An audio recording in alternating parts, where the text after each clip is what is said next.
ഹരേ രാമ.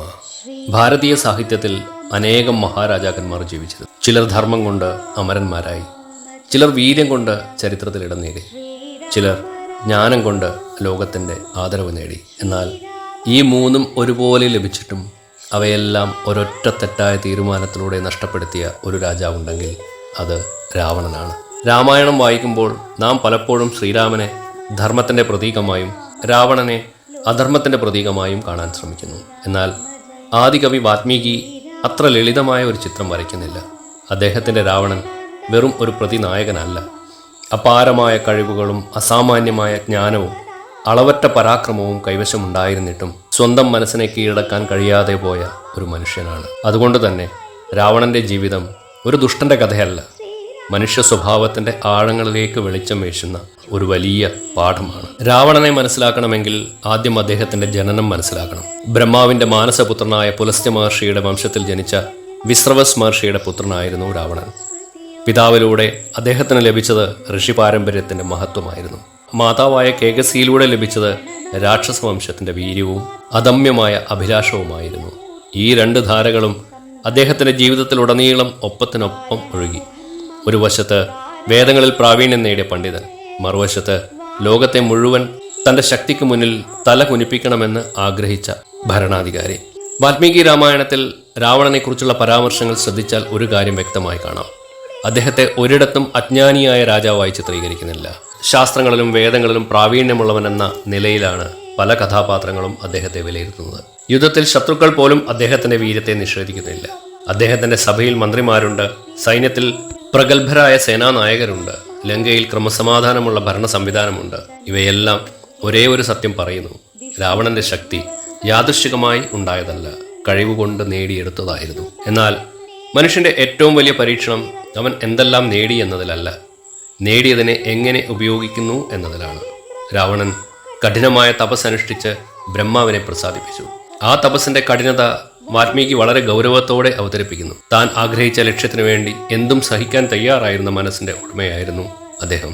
തപസ്സിന്റെ ഫലമായി ലഭിച്ച വരങ്ങൾ അദ്ദേഹത്തിന്റെ ശക്തിയെ അതിശയകരമായി വർദ്ധിച്ചു. ലോകം മുഴുവൻ കീഴടക്കാമെന്ന ആത്മവിശ്വാസം അദ്ദേഹത്തിനുണ്ടായി. എന്നാൽ വ്യക്തിയുടെ ജീവിതത്തിൽ ഏറ്റവും അപകടകരമായ നിമിഷം ശക്തി ലഭിക്കുന്ന നിമിഷമല്ല, ആ ശക്തി തനിക്കാരും തുല്യമല്ലെന്ന വിശ്വാസമായി മാറുന്ന നിമിഷമാണ്. രാവണന്റെ ജീവിതത്തിൽ ആ മാറ്റം പതുക്കെയാണ് സംഭവിച്ചത്. വിജയങ്ങൾ അദ്ദേഹത്തെ വിനയത്തിലേക്കല്ല, അഹങ്കാരത്തിലേക്കാണ് നയിച്ചത്. ലോകം കീഴടക്കാൻ കഴിയുന്നവന് സ്വന്തം മനസ്സിനെയും കീഴടക്കാൻ കഴിയുമെന്ന തെറ്റിദ്ധാരണ അദ്ദേഹത്തെ പിടികൂടി. അതാണ് അദ്ദേഹത്തിന്റെ ജീവിതത്തിലെ ഏറ്റവും വലിയ ദുരന്തം. ലങ്കയെക്കുറിച്ചുള്ള വാൽമീകിയുടെ വിവരണം വായിക്കുമ്പോൾ ഒരാൾക്ക് സ്വാഭാവികമായി തോന്നുന്ന ചോദ്യം ഇതാണ്: ഇത്തരമൊരു സമ്പന്ന രാജ്യം ഭരിച്ചിരുന്ന രാജാവ് എന്തുകൊണ്ട് തന്റെ രാജ്യം അപകടത്തിലാക്കി? സ്വർണമണിഞ്ഞ കൊട്ടാരങ്ങൾ, വിശാലമായ രാജവീഥികൾ, സമുദ്രത്താൽ ചുറ്റപ്പെട്ട സുരക്ഷിതമായ നഗരം, ശക്തമായ സൈന്യം, അളവറ്റ സമ്പത്ത്, ഒരു ഭരണാധികാരിക്ക് അഭിമാനിക്കാവുന്ന എല്ലാം അദ്ദേഹത്തിനുണ്ടായിരുന്നു. എന്നാൽ അധികാരം എത്ര ഉയരത്തിലായാലും ഒരു ഭരണാധികാരിയുടെ യഥാർത്ഥ മഹത്വം അവന്റെ ആത്മനിയന്ത്രണത്തിലാണ്.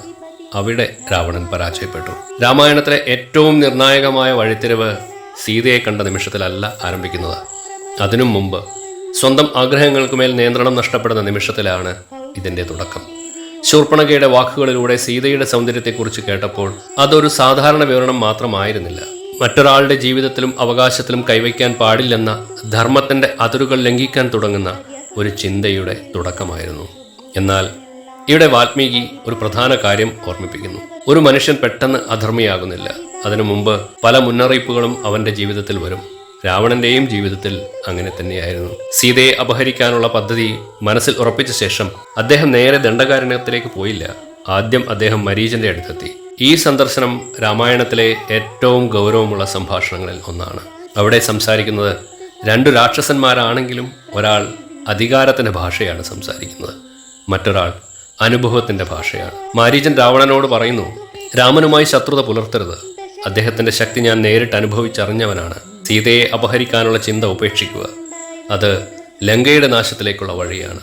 രാമോ വിഗ്രഹവാൻ ധർമ്മ എന്ന ആപ്തവാക്യം ലോകത്തോട് ആദ്യം പറയുന്നത് മാരീചനാണ്.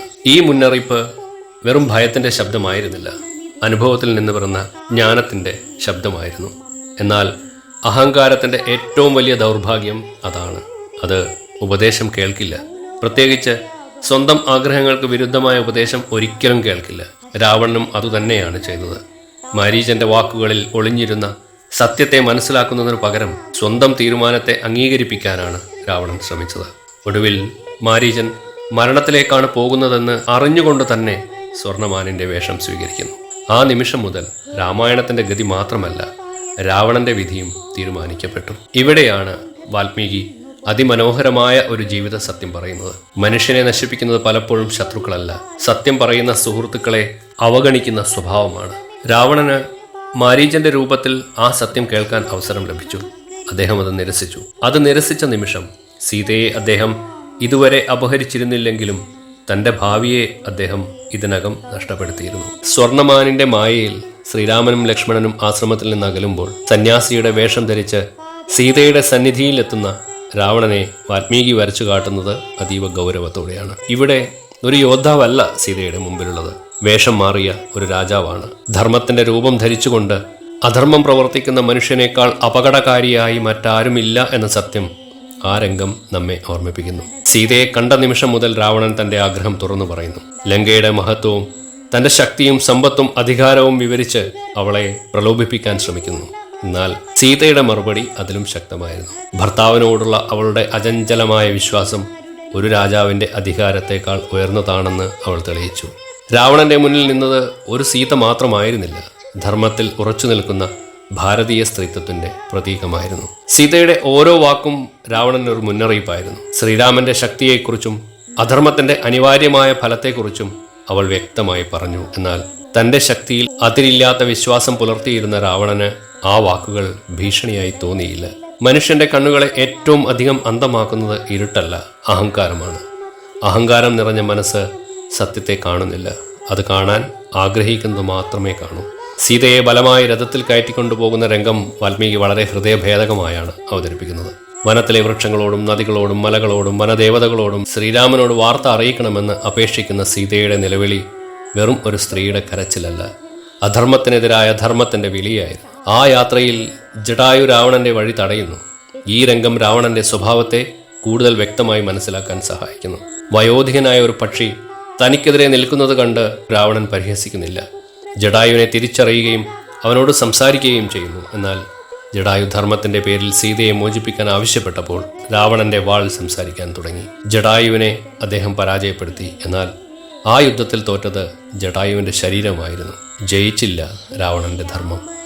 വാൽമീകിയുടെ അവതരണത്തിൽ ശ്രദ്ധേയമായ ഒരു കാര്യമുണ്ട്. സീതയെ അപഹരിച്ചതിന് ശേഷം രാവണൻ അവളെ സ്പർശിച്ചുകൊണ്ട് തന്റെ ഇഷ്ടം അടിച്ചേൽപ്പിക്കാൻ ശ്രമിക്കുന്നില്ല.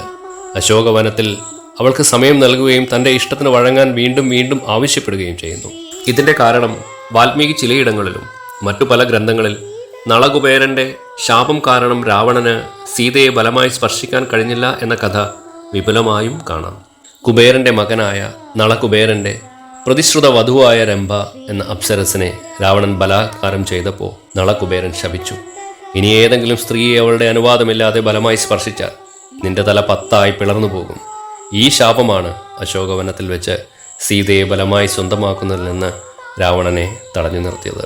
അഗസ്ത്യ മഹർഷി രാവണന്റെ തകർച്ചയ്ക്ക് കാരണം വേദവതിയുടെ ശാപമാണ് എന്ന കഥ പറയുന്നതായും വാൽമീകി രാമായണത്തിൽ തന്നെയുണ്ട്. അശോകവനത്തിലെ ഓരോ സന്ദർശനവും രാവണന്റെ ഉള്ളിലെ 2 വ്യക്തിത്വങ്ങളെ വെളിപ്പെടുത്തുന്നു. ഒരു വശത്ത് സീതയെ സ്വന്തമാക്കണമെന്ന അടങ്ങാത്ത മോഹം, മറുവശത്ത് അവളുടെ സമ്മതമില്ലാതെ അത് സാധ്യമല്ലെന്ന് തിരിച്ചറിയുന്ന അസ്വസ്ഥത. ഈ 2 വികാരങ്ങൾക്കിടയിൽ പെട്ടുപോയ മനുഷ്യനെയാണ് വാൽമീകി ചിത്രീകരിക്കുന്നത്. ശക്തി കൊണ്ട് ലോകത്തെ കീഴടക്കിയ രാജാവിന് സ്വന്തം മനസ്സിലെ ആഗ്രഹത്തെ നിയന്ത്രിക്കാൻ കഴിയുന്നില്ല. അതാണ് അദ്ദേഹത്തിന്റെ യഥാർത്ഥ ദൗർബല്യം. ഇതിനിടയിൽ ഹനുമാൻ ലങ്കയിലെത്തി സീതയെ കണ്ടെത്തുകയും അശോകവനം നശിപ്പിക്കുകയും ചെയ്യുന്നു. ഈ വാർത്ത രാവണന്റെ സഭയിലെത്തുമ്പോൾ ആദ്യം അദ്ദേഹം അത്ഭുതപ്പെടുന്നു. ഒരു വാനരൻ ലങ്കയിൽ കടന്ന് ഇത്രയും നാശം വിതച്ചു എന്നത് അദ്ദേഹത്തിന് വിശ്വസിക്കാൻ പ്രയാസമായിരുന്നു. എന്നാൽ അതിലും പ്രധാനമായത് ആ വാർത്ത കേട്ട ശേഷം രാവണന്റെ സഭയിൽ ഉയർന്ന അഭിപ്രായങ്ങളാണ്. ചിലർ യുദ്ധം ആവശ്യപ്പെട്ടു, ചിലർ രാവണന്റെ ശക്തിയെ പുകഴ്ത്തി. എന്നാൽ വിഭീഷണൻ മാത്രം ധർമ്മത്തിന്റെ ശബ്ദമായി സംസാരിച്ചു. സീതയെ ശ്രീരാമനെ തിരിച്ചു നൽകണമെന്നും അതാണ് ലങ്കയെ രക്ഷിക്കാനുള്ള ഏക മാർഗമെന്നും അദ്ദേഹം ആവർത്തിച്ചുപദേശിച്ചു. വിഭീഷണന്റെ വാക്കുകളിൽ സഹോദരനോടുള്ള സ്നേഹമുണ്ടായിരുന്നു, രാജ്യത്തോടുള്ള ഉത്തരവാദിത്വമുണ്ടായിരുന്നു, ധർമ്മത്തോടുള്ള പ്രതിബദ്ധതയുണ്ടായിരുന്നു. എന്നാൽ അധികാരം സത്യത്തെ സ്വീകരിക്കാൻ തയ്യാറാകാതിരുന്നാൽ ജ്ഞാനികളുടെ സാന്നിധ്യം പോലും പ്രയോജനപ്പെടുകയില്ല. രാവണന്റെ സഭയിൽ അത് വീണ്ടും സംഭവിച്ചു. വിഭീഷണന്റെ ഉപദേശം കേട്ടപ്പോൾ അദ്ദേഹത്തിന് മറുപടി നൽകാനായില്ല. പകരം കോപം പ്രകടിപ്പിക്കുകയായിരുന്നു. സ്വന്തം തെറ്റിനെ ചൂണ്ടിക്കാണിക്കുന്നവൻ ശത്രുവാണെന്ന് കരുതുന്ന ഭരണാധികാരിയുടെ പതനം അനിവാര്യമാണെന്ന് ചരിത്രം പലവട്ടം തെളിയിച്ചിട്ടുണ്ട്. രാവണനും ചരിത്രത്തിന്റെ ഭാഗമായി തീർന്നു. സഭ വിട്ട് പുറത്തുപോയ വിഭീഷണൻ പിന്നീട് ശ്രീരാമന്റെ അഭയം സ്വീകരിച്ചു. പലരും ഇതിനെ സഹോദരനെ ഉപേക്ഷിച്ചതായി കാണാറുണ്ട്. എന്നാൽ വാൽമീകിയുടെ ദൃഷ്ടിയിൽ അത് ധർമ്മത്തെ തിരഞ്ഞെടുക്കുന്ന ഒരു മനുഷ്യന്റെ തീരുമാനമായിരുന്നു. ബന്ധങ്ങളെക്കാൾ വലിയതാണ് ധർമ്മം എന്ന സത്യം വിഭീഷണൻ തൻ്റെ ജീവിതത്തിലൂടെ തെളിയിച്ചു. യുദ്ധം അനിവാര്യമാണെന്ന് വ്യക്തമായപ്പോഴും രാവണന് തിരികെ മടങ്ങാനുള്ള അവസരമുണ്ടായിരുന്നു. ശ്രീരാമൻ ഒരിക്കലും ആദ്യം ലങ്കയെ ആക്രമിക്കാൻ ആഗ്രഹിച്ചിരുന്നില്ല. സീതയെ തിരിച്ചു കിട്ടുക എന്നതായിരുന്നു അദ്ദേഹത്തിൻ്റെ ലക്ഷ്യം. അതുകൊണ്ട് തന്നെ അവസാന നിമിഷം വരെ സമാധാനത്തിനുള്ള സാധ്യത നിലനിന്നിരുന്നു. എന്നാൽ അഹങ്കാരത്തിൻ്റെ മറ്റൊരു സ്വഭാവം അതാണ്. അത് തെറ്റ് സമ്മതിക്കുന്നതിനേക്കാൾ തോൽവിയായി കാണുന്നു. യഥാർത്ഥത്തിൽ തെറ്റ് തിരുത്താനുള്ള ധൈര്യമാണ് ഏറ്റവും വലിയ വിജയമെന്ന സത്യം അത് തിരിച്ചറിയുന്നില്ല. രാവണൻ യുദ്ധത്തെ തിരഞ്ഞെടുത്തു. അതോടൊപ്പം തൻ്റെ സാമ്രാജ്യത്തിൻ്റെ അവസാനവും അദ്ദേഹം സ്വയം തിരഞ്ഞെടുത്തു. യുദ്ധം ആരംഭിച്ചപ്പോൾ അത് രണ്ട് രാജാക്കന്മാർ തമ്മിലുള്ള പോരാട്ടം മാത്രമായിരുന്നില്ല. ധർമ്മവും അധർമ്മവും നേർക്കുനേർ വന്ന നിമിഷങ്ങളായിരുന്നു. എന്നാൽ വാൽമീകി രാമായണത്തിൻ്റെ പ്രത്യേകത ആ യുദ്ധത്തിൽ പോലും എതിരാളിയുടെ മഹത്വം കുറച്ചു കാണിക്കാത്തതിലാണ്. ശ്രീരാമന് മുമ്പിൽ നിന്നത് ഒരു സാധാരണ ശത്രുവായിരുന്നില്ല. അനേകം ലോകങ്ങളെ വിറപ്പിച്ച, യുദ്ധശാസ്ത്രത്തിൽ അതുല്യനായ, അസാമാന്യമായ ധൈര്യവും ശക്തിയും കൈവശമുണ്ടായിരുന്ന ഒരു മഹായോദ്ധാവായിരുന്നു രാവണൻ. യുദ്ധത്തിന്റെ ഓരോ ദിവസവും ലങ്കയുടെ വീരന്മാർ ഓരോരുത്തരായി വീണുകൊണ്ടിരുന്നു.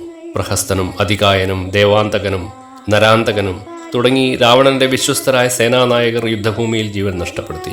ഓരോ മരണവും ലങ്കയുടെ ശക്തിയെ മാത്രമല്ല രാവണന്റെ മനസ്സിനെയും പതുക്കെ തളർത്തുകയായിരുന്നു. എന്നാൽ ആ തളർച്ച ഒരിക്കലും വിനയമായി മാറിയില്ല. തൻ്റെ തീരുമാനമാണ് ഈ ദുരന്തങ്ങൾക്ക് കാരണമെന്ന് സമ്മതിക്കാൻ രാവണൻ തയ്യാറായില്ല. മനുഷ്യന്റെ ജീവിതത്തിൽ പല സന്ദർഭങ്ങളിൽ പരാജയം പോലും ഒരു അനുഗ്രഹമാകാറുണ്ട്. കാരണം അത് ആത്മപരിശോധനയ്ക്ക് അവസരം നൽകുന്നു. എന്നാൽ ആത്മപരിശോധനയ്ക്ക് തയ്യാറാകാത്ത മനസ്സിന് പരാജയങ്ങൾ പോലും പുതിയ കോപത്തിന്റെ കാരണങ്ങളായി മാറും.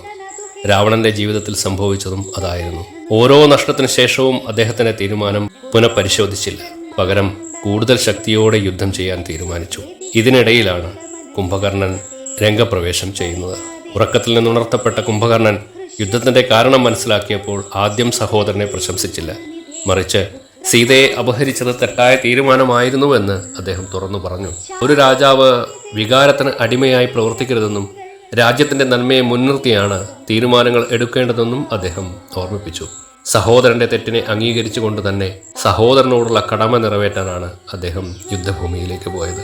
ഈ രംഗം രാവണന്റെ ജീവിതത്തിലെ ഏറ്റവും വലിയ വിരോധാഭാസങ്ങളിൽ ഒന്നാണ്. ചുറ്റുമുണ്ടായിരുന്ന ഏറ്റവും അടുത്ത ആളുകൾ, മാരീചൻ, വിഭീഷണൻ, മണ്ഡോദരി, കുംഭകർണൻ, എല്ലാവരും ഒരേ കാര്യം തന്നെയാണ് പറഞ്ഞത്: സീതയെ തിരികെ നൽകുക, യുദ്ധം അവസാനിപ്പിക്കുക, ലങ്കയെ രക്ഷിക്കുക. എന്നാൽ സത്യം പല വായുകളിൽ നിന്ന് കേട്ടിട്ടും അത് അംഗീകരിക്കാൻ അദ്ദേഹത്തിന് കഴിഞ്ഞില്ല. മണ്ഡോദരിയുടെ ഉപദേശവും അതുപോലെ ശ്രദ്ധേയമാണ്. ഒരു ഭാര്യയുടെ ദുഃഖം മാത്രമല്ല, രാജ്യത്തിന്റെ ഭാവിയെക്കുറിച്ചുള്ള ആശങ്കയുമാണ് അവരുടെ വാക്കുകളിൽ പ്രകടനമായത്. ശ്രീരാമന്റെ ശക്തിയെ അവർ തിരിച്ചറിഞ്ഞിരുന്നു. അധർമ്മത്തിലൂടെ നേടിയ ഒരു വിജയവും ശാശ്വതമല്ലെന്ന് അവർ മനസ്സിലാക്കിയിരുന്നു. എന്നാൽ അധികാരത്തിന്റെ കൊടുമുടിയിൽ നിൽക്കുന്ന മനുഷ്യന് പലപ്പോഴും ഏറ്റവും പ്രിയപ്പെട്ടവരുടെ വാക്കുകൾ പോലും കേൾക്കാൻ കഴിയാതെ പോകുന്നു. രാവണന്റെ അവസ്ഥ വ്യത്യസ്തമായിരുന്നില്ല. ഇന്ദ്രജിത്തിന്റെ മരണമാണ് രാവണന്റെ ജീവിതത്തിലെ ഏറ്റവും വലിയ വ്യക്തിപരമായ ആഘാതം. അതുവരെ രാജാവായി യുദ്ധം ചെയ്തിരുന്ന അദ്ദേഹം ആ നിമിഷം ഒരു പിതാവായി തകർന്നു. മകന്റെ മരണവാർത്ത കേട്ടപ്പോൾ അദ്ദേഹത്തിന്റെ ഹൃദയം ദുഃഖത്തിൽ വിങ്ങുന്നു. വാൽമീകി ഈ രംഗം അവതരിപ്പിക്കുന്നത് ഒരു രാക്ഷസ രാജാവിന്റെ കണ്ണുകളിലൂടെയല്ല, സ്വന്തം മകനെ നഷ്ടപ്പെട്ട ഒരു പിതാവിന്റെ കണ്ണുകളിലൂടെയാണ്. അതുകൊണ്ട് തന്നെ രാവണനെ വെറുക്കേണ്ട കഥാപാത്രമായി മാത്രമല്ല, തെറ്റായ തീരുമാനങ്ങളുടെ വില സ്വന്തം കുടുംബം കൊണ്ട് നൽകേണ്ടി വന്ന മനുഷ്യനായി കൂടി നാം കാണുന്നു. എന്നാൽ ആ ദുഃഖവും അദ്ദേഹത്തെ മാറ്റിയില്ല. ജീവിതത്തിൽ ചില അനുഭവങ്ങൾ മനുഷ്യനെ കൂടുതൽ ജ്ഞാനിയാക്കും, ചില അനുഭവങ്ങൾ അവനെ കൂടുതൽ കഠിനനാക്കും. രാവണനെ രണ്ടാമത്തെ വഴിയാണ് കാത്തിരുന്നത്. മകനെ നഷ്ടപ്പെട്ട വേദന പോലും അദ്ദേഹത്തിന്റെ അഹങ്കാരത്തെ കുറച്ചില്ല. അവസാനം രാമനും രാവണനും നേർക്കുനേർ നിന്ന നിമിഷം രാമായണത്തിലെ ഏറ്റവും മഹത്തായ യുദ്ധരംഗങ്ങളിൽ ഒന്നാണ്. ഇരുവരും അസാമാന്യരായ യോദ്ധാക്കളാണ്. പരസ്പരം ഒരിക്കലും നിസ്സാരമായി കാണുന്നില്ല. ആദ്യ ദിവസം യുദ്ധത്തിൽ രാവണന്റെ രഥവും ആയുധങ്ങളും തകർത്ത ശേഷം ആയുധമില്ലാതെ നിൽക്കുന്ന ശത്രുവിനെ ശ്രീരാമൻ വധിക്കാൻ തയ്യാറാകുന്നില്ല. നീ പോയി വിശ്രമിക്കൂ, നാളെ വീണ്ടും യുദ്ധത്തിന് വരിക എന്ന അർത്ഥത്തിലാണ് അദ്ദേഹം രാവണൻ അവസരം നൽകിയത്. ധർമ്മയുദ്ധത്തിൻ്റെ മഹത്വം ഈ സംഭവത്തിലൂടെ തന്നെ പ്രകടമാണ്. 2-ാം ദിവസം യുദ്ധം വീണ്ടും ആരംഭിച്ചു. ദേവന്മാരുടെ മഹാസാരഥിയായ മാതലി ഇന്ദ്രന്റെ രഥവുമായി ശ്രീരാമന്റെ സമീപത്തെത്തി. അത്യുഗ്രമായ പോരാട്ടത്തിനൊടുവിൽ ബ്രഹ്മാസ്ത്രത്തിന്റെ ശക്തിയുള്ള അമ്പ് ശ്രീരാമൻ പ്രയോഗിക്കുന്നു. ആ അമ്പ് രാവണന്റെ ഹൃദയം തുളച്ചു കയറുന്നു. അനേകം യുദ്ധങ്ങളിൽ ഒരിക്കലും തോൽവി അറിയാത്ത മഹാരാജാവ് ഭൂമിയിലേക്ക് വീഴുന്നു. അവിടെ വാൽമീകി അതിശയകരമായ ഒരു കാര്യം ചെയ്യുന്നു. രാവണൻ മരിച്ചപ്പോൾ ശ്രീരാമൻ ആഹ്ലാദിക്കുന്നില്ല, ശത്രുവിനെ അപമാനിക്കുന്നുമില്ല, അദ്ദേഹത്തിന്റെ ശരീരത്തെ നിന്ദിക്കുന്നില്ല. മറിച്ച് വിഭീഷണനോട് അദ്ദേഹം പറയുന്നു, മരണത്തോടെ ശത്രുത അവസാനിച്ചു, ഇപ്പോൾ അദ്ദേഹം നിന്റെ സഹോദരനാണ്, അദ്ദേഹത്തിന് അർഹമായ അന്ത്യകർമ്മങ്ങൾ ചെയ്യുക. ഈ ഒരു രംഗം രാമന്റെ മഹത്വം വെളിപ്പെടുത്തുന്നത് പോലെ തന്നെ രാവണന്റെ മഹത്വവും വെളിപ്പെടുത്തുന്നു. കാരണം ഒരു സാധാരണ ശത്രുവിന് ഇത്തരമൊരു ആദരം ലഭിക്കുകയില്ല. മഹാനായ ഒരു എതിരാളിക്കാണ് അത് ലഭിക്കുക. വാൽമീകി രാമായണം വായിച്ചു കഴിഞ്ഞാൽ രാവണനെക്കുറിച്ച് നമുക്ക് ഒരു സമതുലിതമായ ചിത്രം ലഭിക്കുന്നു. അദ്ദേഹം ജന്മനാ ദുഷ്ടനായിരുന്നില്ല, മഹാപണ്ഡിതനായിരുന്നു, മികച്ച ഭരണാധികാരിയായിരുന്നു, അസാമാന്യനായ യോദ്ധാവായിരുന്നു, തപസ്സിലൂടെ ശക്തി നേടിയവനായിരുന്നു, തൻ്റെ പ്രജകളെ സംരക്ഷിക്കാൻ കഴിവുള്ള രാജാവായിരുന്നു. എന്നാൽ ഇതെല്ലാം മറികടന്ന് വളർന്ന ഒരു ദൗർബല്യം അദ്ദേഹത്തിനുണ്ടായിരുന്നു: സ്വന്തം മനസ്സിലെ അഹങ്കാരത്തെ നിയന്ത്രിക്കാൻ കഴിയാത്തത്. പിന്നീട് രൂപം കൊണ്ട പല പാരമ്പര്യങ്ങളും രാവണനെക്കുറിച്ച് നിരവധി കഥകൾ കാണാം. 10 തലകളുടെ പ്രതീകാത്മകമായ വ്യാഖ്യാനങ്ങൾ, ശിവഭക്തിയുടെ വിവിധ ആഖ്യാനങ്ങൾ, ശിവതാണ്ഡവ സ്തോത്രത്തിന്റെ രചന തുടങ്ങിയ വിശ്വാസങ്ങൾ ഭാരതീയ പാരമ്പര്യത്തിന്റെ ഭാഗമാണ്. എന്നാൽ ഇവയിൽ പലതും ഈ രൂപത്തിൽ വാൽമീകി രാമായണത്തിൽ ഇല്ല. അതിനാൽ വാൽമീകിയുടെ രാവണനെ മനസ്സിലാക്കുമ്പോൾ അദ്ദേഹത്തിന്റെ ഗ്രന്ഥം പറയുന്ന കാര്യങ്ങളും പിന്നീട് ചേർന്നു വന്ന ആഖ്യാനങ്ങളും വേർതിരിച്ചറിയേണ്ടത് അനിവാര്യമാണ്. രാവണന്റെ ജീവിതം നമ്മെ പഠിപ്പിക്കുന്ന ഏറ്റവും വലിയ പാഠം ഇതാണ്: ജ്ഞാനം മാത്രം മനുഷ്യനെ മഹാനാക്കുന്നില്ല, ശക്തിയും സമ്പത്തും അധികാരവും ഒരാളെ പൂർണ്ണനാക്കുന്നില്ല. ഇവയെല്ലാം ധർമ്മത്തിന്റെ നിയന്ത്രണത്തിൽ നിൽക്കുമ്പോഴാണ് അവ അനുഗ്രഹമാകുന്നത്. അല്ലാത്ത പക്ഷം ഒരിക്കൽ ലോകത്തെ വിറപ്പിച്ച അതേ ശക്തികൾ തന്നെ സ്വന്തം പതനത്തിന് കാരണമായി മാറും. അതുകൊണ്ട് തന്നെ രാമായണം അവസാനിച്ചിട്ടും രാവണന്റെ കഥ അവസാനിക്കുന്നില്ല. ഓരോ കാലഘട്ടത്തിലും അധികാരം മനുഷ്യനെ അഹങ്കാരത്തിലേക്ക് നയിക്കുമ്പോൾ, ഓരോ തവണയും വിനയമില്ലാതെ വളരുമ്പോൾ, ഓരോ തവണയും വ്യക്തിപരമായ ആഗ്രഹം ധർമ്മത്തെ മറികടക്കുമ്പോൾ രാവണൻ വീണ്ടും വീണ്ടും ജനിക്കുന്നു. അതുപോലെ ധർമ്മം, ആത്മനിയന്ത്രണം, സത്യം എന്നിവയെ ജീവിതത്തിൻ്റെ കേന്ദ്രമാക്കുന്ന ഓരോ മനുഷ്യൻ്റെയും ഉള്ളിൽ ശ്രീരാമനും ജീവിക്കുന്നു. അതുകൊണ്ടാണ് രാമായണം വെറും പുരാതന ചരിത്രമല്ലെന്ന് പറയുന്നത്. അത് മനുഷ്യഹൃദയങ്ങളിൽ ഓരോ ദിവസവും നടക്കുന്ന ഒരു യുദ്ധത്തിൻ്റെ കഥയാണ്. ആ യുദ്ധത്തിൽ രാവണൻ പരാജയപ്പെട്ടത് ശ്രീരാമൻ്റെ അമ്പ് കൊണ്ടല്ല, സ്വന്തം അഹങ്കാരത്തോടുള്ള തോൽവി കൊണ്ടാണ്. അതാണ് വാൽമീകി മഹർഷി ലോകത്തിന് നൽകിയ ഏറ്റവും വലിയ ജീവിതപാഠം. ശ്രീരാമ രാമ രാമ ശ്രീരാമചന്ദ്ര ജയ, ശ്രീരാമ രാമ രാമ ശ്രീരാമഭദ്ര ജയ, ശ്രീരാമ രാമ രാമ സീതാഭിരാമ രാമ, ശ്രീരാമ രാമ രാമ ലോകാഭിരാമ ജയ, ശ്രീരാമ രാമ രാമ രാവണാന്തക രാമ, ശ്രീരാമ മമ ഹൃദി രമതാം